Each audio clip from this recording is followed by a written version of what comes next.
It's finally It happening. is. Grabe, ngayon lang nagsisink in sa amin actually.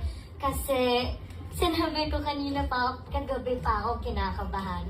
I don't know why. Maybe it's more of excitement and halo-halong emotion. But then seeing everybody here, ramdam na ramdam namin yung support at excitement nyo. And parang yun nag-fuel sa amin na makapagsulat ulit sa Ate Carmi. Ano kami, mag-start na kami mag-shoot soon. You know, it's not gonna be easy, but then here we are.